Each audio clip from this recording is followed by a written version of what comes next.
Welcome to the Maine Child Nutrition New Meal Pattern educational series. Today we are going to talk about how to credit grains in the National School Lunch Program. There are a wide variety of grain products, and they will not always credit the same depending on the other ingredients that add to their weight, like sugar or fruit. First, a quick reminder that 1/4 ounce equivalent is the smallest amount allowable to be credited toward the grain component. When determining grain ounce equivalents, you will round down to the nearest 1/4 ounce. For an example, a product with 1.72 ounces would be credited as a 1.5 ounce equivalent of grain. Anything less than 1/4 ounce, such as 0.24 ounces, would not be credited. We will talk about 4 different methods for crediting grains. Method 1 uses the nutrition facts label for a prepared item. At the top of the nutrition facts label, it often states the weight of 1 serving. More often than not, the weight will be given in grams. To convert grams to ounces, you divide the grams per serving by 28. After you determine the weight, refer to the grain chart on how the item credits. So let's look at an example of sliced bread. Here the weight is given in grams, so we divide 35 grams by 28 to give us 1.25 ounces. We don't round down for this example because it is already at 1.25. Then we check the grain chart.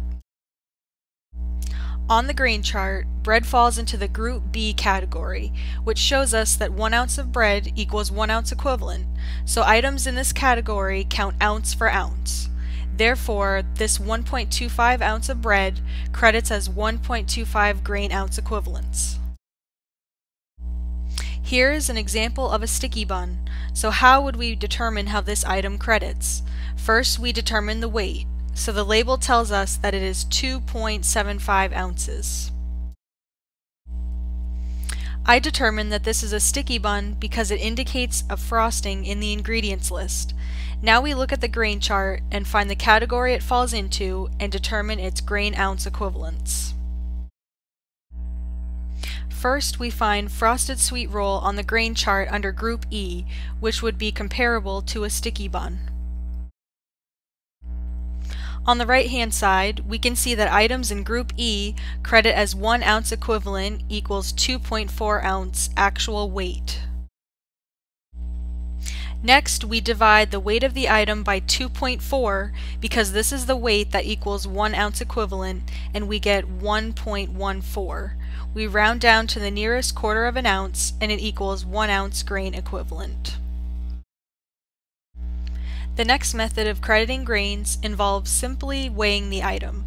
Once again, after the weight is determined, we must check the grain chart. Let's take a look at a few examples to see how a muffin credits versus how a bagel credits. Let's say we serve a bagel and we place the bagel on a scale and determined it was 4 ounces. We then go to the grain chart, find bagel under Group B, and find out that Group B items credit 1 ounce equals 1 ounce equivalent. Therefore, this bagel would be a 4 ounce grain equivalent. Here is another example of a popular item. Again, we place the item, in this case a muffin, on a scale and it was 2 ounces. We then refer to the grain chart and find muffin under Group D. Group D items credit as 2 ounces equals 1 ounce grain equivalent. Therefore, this 2 ounce muffin only credits as a 1 ounce grain equivalent. Method 3 is obtaining a manufacturer's specification sheet or CN label. This is a spec sheet for goldfish bread. Sometimes you can find this information online, and other times you need to contact the manufacturer. What we are really looking for is a crediting statement and explanation of which method they use to determine the crediting. These specification sheets will also be signed by a company's representative attesting that the information provided is correct. Method 4 involves much more math and is used to determine the exact weight of the grain in a recipe or product formulation. This equation is not used for rice, pasta, or ready-to-eat cereal. The first step is to add up the total amount of grains in ounces. After you have calculated your total grains, divide this number by the number of servings in the recipe. Next, multiply by 28 to obtain grams. And finally, divide by 16 because every 16 grams of grain equals 1 ounce of grain equivalent. If your recipe uses cups instead of pounds or ounces, this chart shows you how to convert volume to weight. This information can be found on page 12 of the Food Buying Guide Grain section. Here is an example of a simple yeast roll recipe. First, identify and add up the grain ingredients within the recipe. This recipe calls for 3 pounds, 10 ounces of all-purpose flour.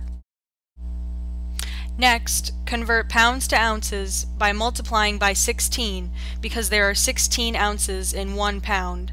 Then we add on the additional 10 ounces in the recipe to make a total of 58 ounces of grain. Multiply the total ounces of grain by 28 to convert ounces to grams. This gives us 1,624 grams of grain within the recipe. Next, divide the amount of grams by the number of servings to determine the total grams of grain per serving. This recipe calls for 50 servings, so we take 1,624 grams and divide by 50 to give us 32.48 grams of grain per serving. Then divide the 32.48 grams by 16 because every 16 grams of grain equals a 1 ounce grain equivalent. Last, round down to the nearest quarter of an ounce. 1 serving of this yeast roll provides us with 2 grain ounce equivalents. All of the necessary links to resources provided in this video are available in the video's description. Thank you. Please visit our website for more information on Maine Child Nutrition programs.